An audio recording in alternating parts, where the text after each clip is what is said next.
Hello guys! Today's video ay magluluto tayo ng tofu at baboy. Una guys, ibabad muna natin ang ating karni sa toyo at sabaw ng pineapple tidbits. At hayaan lang natin siya guys hanggang 30 minutes na nakamarinate. Separate lang natin siya, set aside natin. At maglagay din tayo ng ground black pepper. Ayan.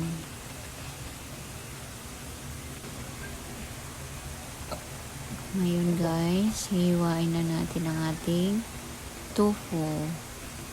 Ang gustong hiwa lang, kung anong gustong hiwa ang gusto nyo guys.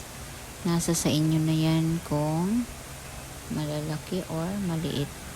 Ako guys, gusto ko yung maliit lang para yung pagkaluto niya sa ilalim guys, hindi mo malalasahan yung lasa ng tofu na parang hilaw pa siya guys. Kaya ganyan na slice ang gusto ko. Ganitong slice. Ubusin lang natin yan guys pag slice. Pagkatapos nating ma-slice yan guys, piprito na natin yan guys.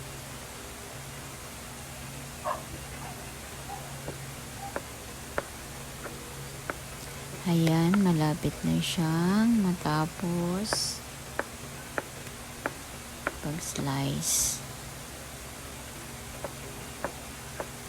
Okay, tapos na po. Kaya magprito na po natin ang ating tofu. Prepare po tayo ng kawali at lagyan natin ng mantika. Painitin lang po natin ang mantika guys. Pag nainit na, pwede na natin ilagay ang tofu na in-slice natin kanina. Ayan, lalagay na natin ng tofu guys hanggang sa maubos natin pagprito yung mga in-slice natin kaninang tofu.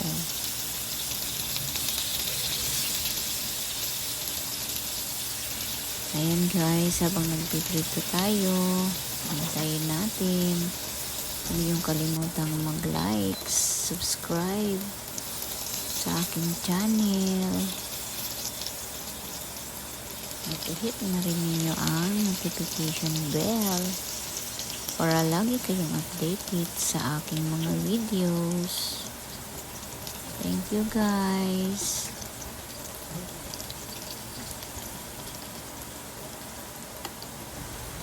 Ayan guys, malapit na nating matapos ang pagprito ng tofu.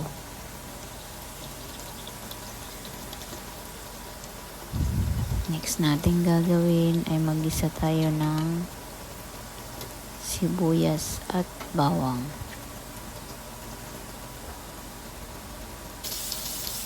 Ayan, malapit na po matapos ang tofu natin.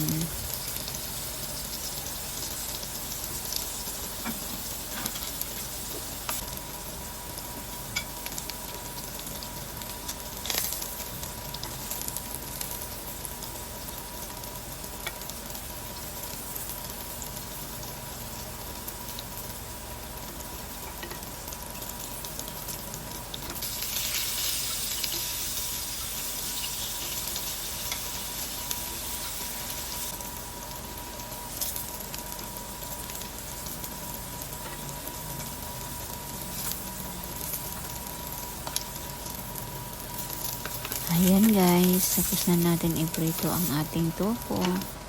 Mag-prepare na tayo ng kawali at lagyan natin ng mantika.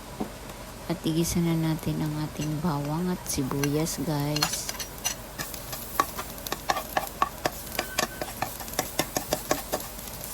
Ayan, habang inigisa natin ang bawang at sibuyas guys, halu-hiluin lang natin yan hanggang sa lumabas ang aroma ng bawang. At yung sibuyas ay maghihiwalay siya. Kaya yun guys, Pinagisa na natin yung bawas at sibuyas. Lalagay na natin yung ating binabad kanina na karne.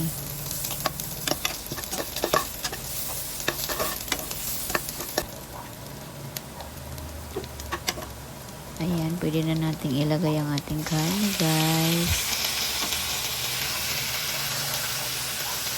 Ayan, binabad ko yan sa tuyo at yung sabaw ng pineapple tidbits.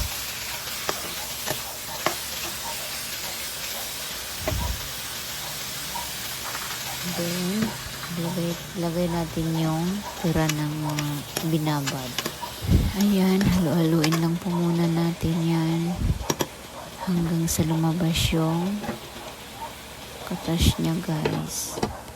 At takpan muna natin.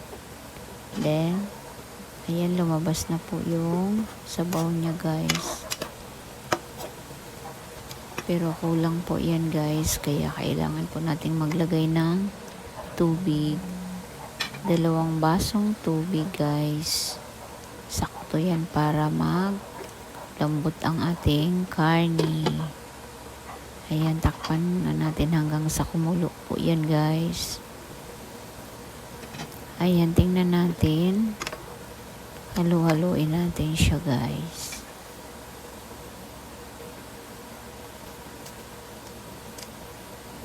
Then, naglagay po ako ng Knorr cubes, pork Knorr cubes. At takpan natin hanggang sa lumambot na po ang ating karne, guys. At mag-reduce ang tubig. Ayan. Medyo kulang pa at ang lambot, guys. Kaya hayaan na muna natin siya.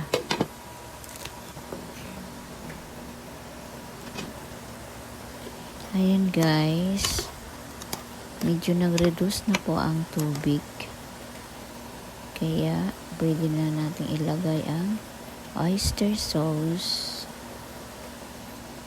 Naglalagay ako ng oyster sauce, guys. Kasi po, hindi po ako naglalagay ng asin. At ilagay na din natin ang ating piniritong tofu. Ayan, guys.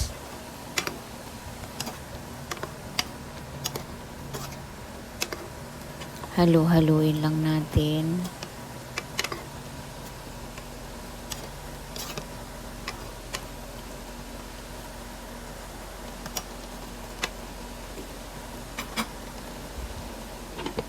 At takpan muna natin, guys, hanggang sa